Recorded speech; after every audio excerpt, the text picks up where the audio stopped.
Muy buenos días o buenas tardes, realmente no sé en qué horario nos ha tocado presentar mi participación en el quinto Congreso Internacional de Investigación en Audiovisuales. Pero en todo caso, no quiero empezar mi participación sin antes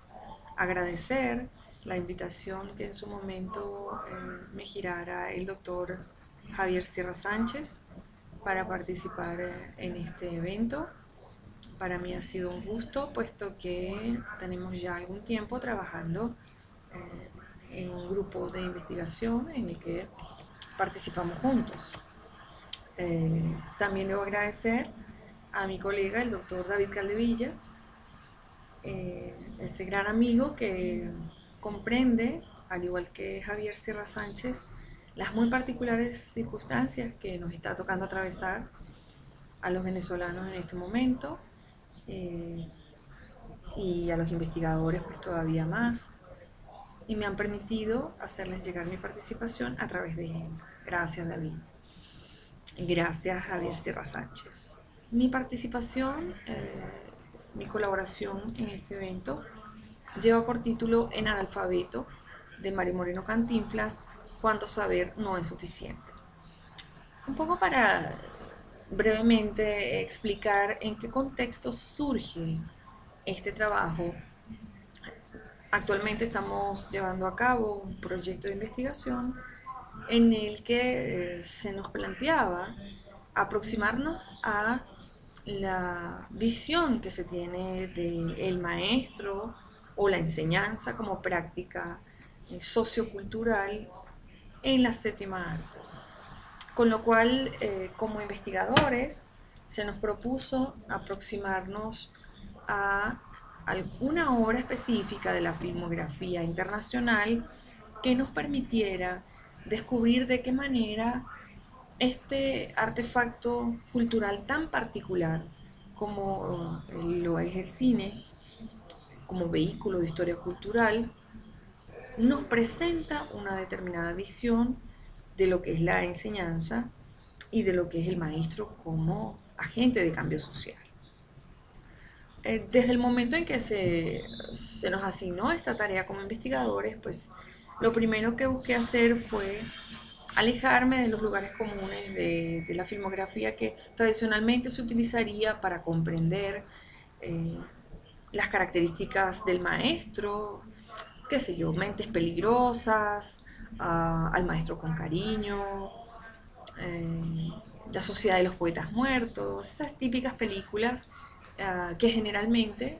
se escogen cuando se presenta o se pretende analizar un modelo específico de maestro, sobre todo un maestro con unas características bastante ejemplarizantes, ¿no? Lo primero que hice fue entonces buscar un blanco que no fuera precisamente obvio dentro de la filmografía mundial,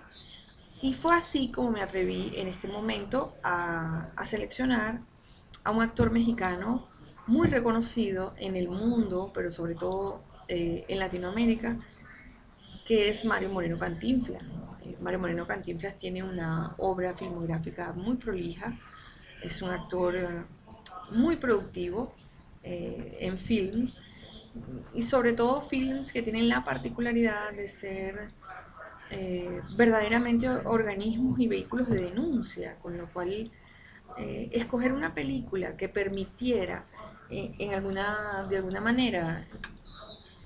percibir como un ícono del cine mexicano, de la cultura hispanoamericana, como Mario Moreno Cantinflas presenta el hecho educativo, pues me pareció muy interesante. Hay una película, específicamente es la que utilizo en mi trabajo, que lleva por título El analfabeta. Dentro de esta filmografía de Mario Moreno Cantinflas hay muchos films que abordan el tema educativo. Sin embargo, este en específico, por el título sugerente y sobre todo por las temáticas que se abordan a lo largo de todo su argumento, me pareció que era uno de los más adecuados. En este sentido, cuando nos aproximamos al cine como una de estas manifestaciones que describen los imaginarios colectivos, que encapsulan de alguna manera la visión que se tiene de algún hecho en particular. Puede ser inclusive un hecho histórico que se presenta de una manera particular en una obra filmográfica. Eh,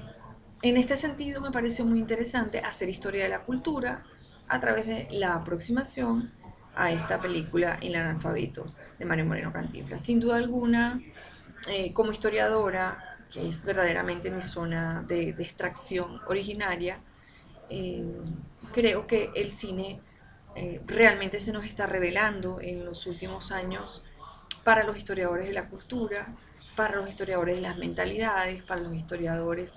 que intentamos hacer historia regional, historia local, microhistoria, como un artefacto de muchísimo potencial para aproximarnos a las realidades históricas y los contextos particulares. En este sentido, verdaderamente el cine, como afirmaría Peter Burke en Lo visto y no visto, la cámara, la mano que sujeta la cámara, el cerebro que la dirige, el ojo que mira una determinada imagen, verdaderamente se nos antoja y se nos presenta como un verdadero testimonio que pone y evoca tiempos pretéritos bastante distantes a nosotros y los hace verdaderamente contemporáneos, ¿no? En este sentido, pues el film, el cine en general tiene ese potencial, con lo cual es un ejercicio que recomiendo para historiadores, para no solamente pedagogos, sino de cualquier área, sino historiadores, porque el cine realmente se nos presenta como un determinado entramado ideológico en el que se validan algunas posturas, se deslegitiman otras, se visibilizan actores, se diluyen otros, con lo cual es muy interesante ver de qué manera una película, un film en un determinado momento histórico puede ser considerado como un artefacto cultural, un artefacto ideológico. Esta película, El analfabeto, no sé si los compañeros que nos acompañan en la mesa han tenido la oportunidad de verla. En todo caso, está disponible completamente gratuita en YouTube, en su versión completa, con muy buena calidad de imagen y sonido. Narra la historia de un personaje protagonizado obviamente por Mario Moreno Cantinflas, en el que él representa a un hombre que se llama Inocencio. Inocencio es el nombre que la historia le coloca a Mario Moreno Cantinflas en esta ocasión. Y él lleva a cabo una historia bastante enternecedora en la que, siendo analfabeta, eh, pasa muchísimo trabajo a lo largo de su vida, tiene muchísimos deseos de superación, es un hombre trabajador. Sin embargo, el hecho de no saber leer y escribir le obstaculiza, eh, en un caso, el conocer que había sido objeto de una herencia importantísima. La carta llega al pueblo y él lleva esta carta al farmacéutico en la botica donde se llevaban los medicamentos. Y llega una niña en ese momento que sabe leer y que lee la receta que le pide al boticario. Y en este momento Inocencio siente profunda vergüenza de su ignorancia, de su analfabetismo, y se revela a que el boticario lea el contenido de la carta y se propone aprender a leer y escribir y que no leería su contenido hasta no dominar esta competencia, ¿no? En este sentido, comienza a transcurrir la trama, lleno de un humor muy fino, muy inteligente, característico de Mario Moreno Cantinflas, catalogado por los especialistas como el Charles Chaplin de Latinoamérica. Eh, y bueno, otro de los problemas por los que la atraviesa es que lo hacen firmar una carta en la que él dice una cantidad de cosas peligrosas y, digamos, irrespetuosas a su jefe, lo que pareciera provocar que su despido, pero el jefe detiene la situación al darse cuenta de que se ha manipulado la ignorancia de Inocencio en este caso. La síntesis argumental no quisiera yo distraerme demasiado en ella, puesto que está disponible en el extenso de esta publicación. En lo que sí quisiera profundizar un poco es justamente en la comprensión de lo que este film, El Alfabeto, de Mario Moreno Cantinflas, implica para el imaginario mexicano de específicamente el momento histórico en el cual va a surgir este film. El film sale aproximadamente, comienza su proyección en los cines de todo México en el año de 1961. Y en este año justamente México, como toda Latinoamérica, experimenta un tránsito complicado hacia el cimiento y el establecimiento verdaderamente fundacional de las democracias en Latinoamérica, con por supuesto todos los obstáculos que son conocidos por todos en todo el continente latinoamericano. Digamos que siempre la educación ha sido un nicho de gran preocupación y ocupación por parte de las políticas públicas. En el caso de México, específicamente para el año 1940, describen los historiadores, digamos, más especializados en el área, realmente había una ausencia importante de políticas públicas que hacían que el muchacho de pueblo tuviera que ir necesariamente a la ciudad para formarse. Generalmente la formación que recibía era una formación bastante elemental, podríamos decir que llegaría al bachiller, obtener el bachillerato, una suerte de high school en Estados Unidos. Y que luego esta persona, luego de formarse, de aprender a leer y a escribir, regresa entonces al pueblo para compartir con ellos esa sabiduría que ha obtenido. En este sentido, la trama va describiendo justamente cómo él va a una escuela, en esa escuela eh, se matricula siendo el más adulto de los estudiantes, siendo objeto obviamente de la burla de sus compañeros, cuenta con un maestro noble que no permite que, que él sea objeto de el desdén de sus compañeros de clase y que le va dando todo el apoyo, no solamente motivacional, sino también en todo el apoyo en relación a materiales que él necesitaba, ¿no? Modifica el horario de las clases para que él pueda seguir estudiando. Sí, realmente hay un apoyo muy sensible por parte de lo que sería la cabeza visible del aparato educativo en el pueblo donde se lleva a cabo la trama de nuestra película que hemos analizado. En este sentido, luego de desarrollar la síntesis argumental, me parecía también importante aproximarnos en el siguiente apartado del artículo a las particularidades de Mario Moreno Cantinflas como actor. Nos parece importante cuando personajes de la vida pública, como es el caso de este ícono del cine mexicano, pero sobre todo del imaginario colectivo mexicano y de la cultura mexicana, eh,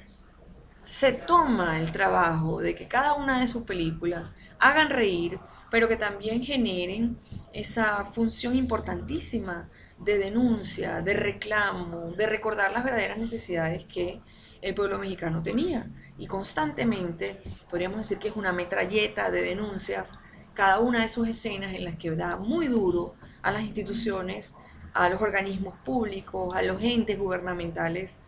que están destinados a administrar la educación en todo México. En este sentido, no es la única película en la que él cumple esta función. Ahí está el detalle, podríamos citar que sale para el año 1940, en la que también hace muchísimas denuncias. En este sentido, Mario Moreno Cantinflas eh, no solamente va a tener un impacto en la vida de México como país y en toda Latinoamérica, sino que también va a operar cambios importantes en lo que es la cultura latinoamericana, hasta el punto, como dato curioso, de lograr que se incluyera en el diccionario de la Real Academia Española el verbo cantinflear, para definir específicamente esa manera muy particular que él tenía de hablar. El siguiente apartado en este capítulo del libro eh, aborda específicamente la educación en México. El caso de la educación, eh, vamos a ver, aquí yo coloco un epígrafe al principio en el que cito a Malcolm X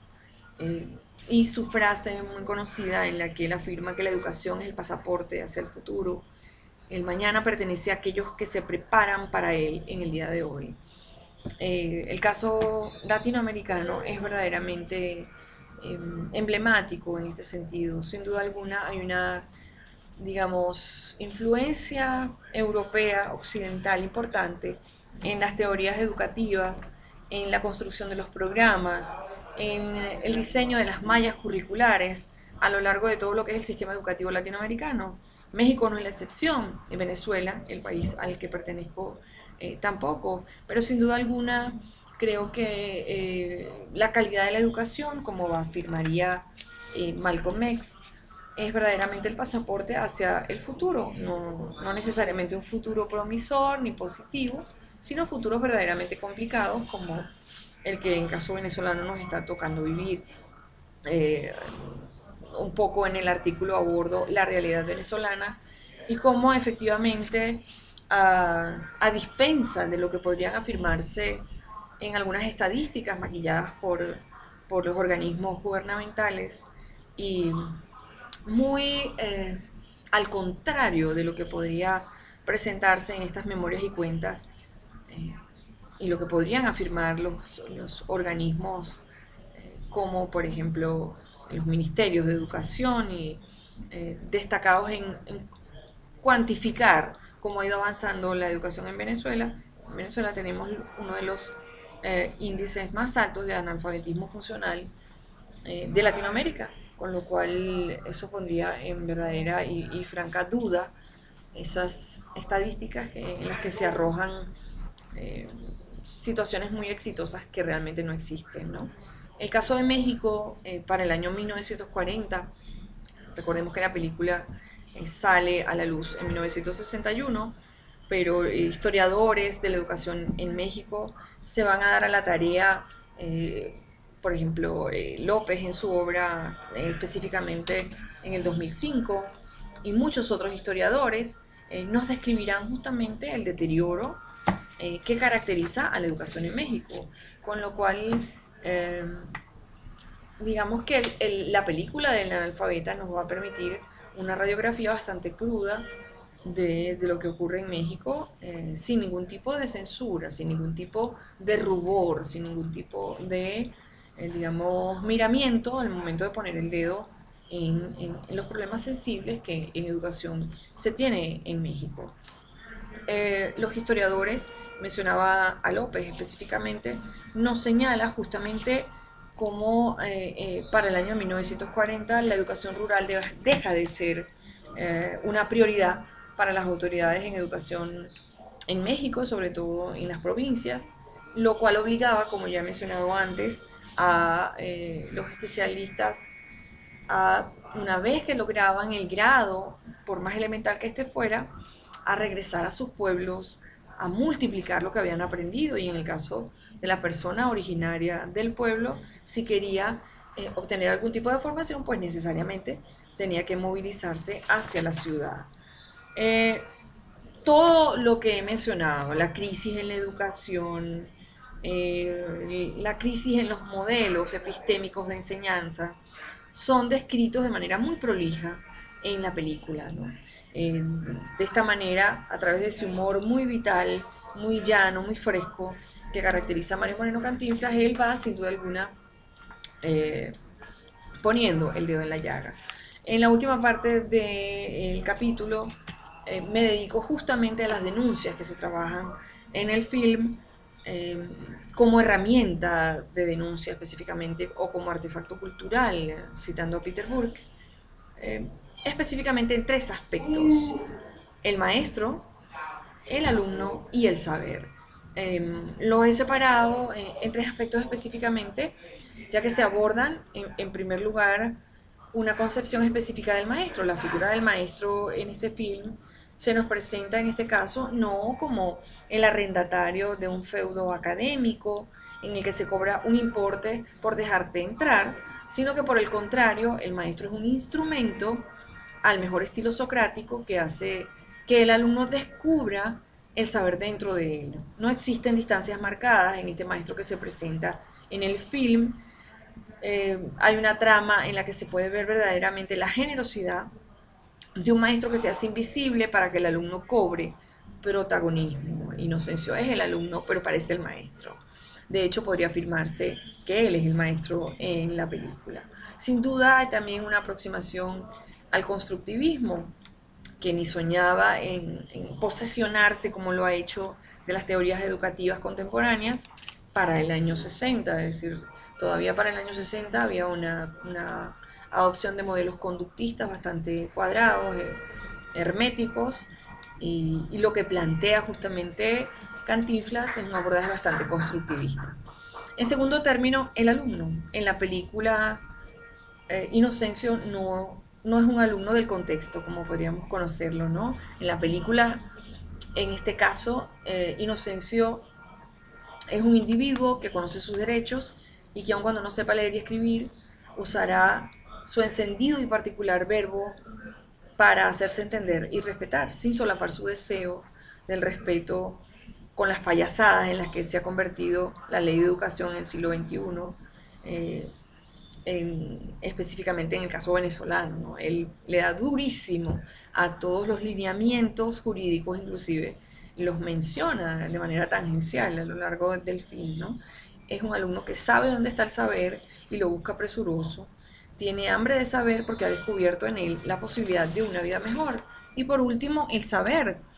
Este tesoro ambivalente se nos presenta en la película como una fórmula perfecta para vencer la tristeza, para vencer la pobreza, la injusticia. Inocencio demuestra durante toda la historia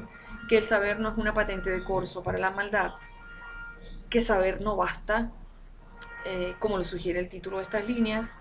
y que al maestro y al alumno les une una misma vocación, la búsqueda de un saber con mayúscula, ese que lejos de distanciarte de tu humanidad te hace abrazarla con mayor ímpetu, mientras nos hace casi imposible controlar la risa.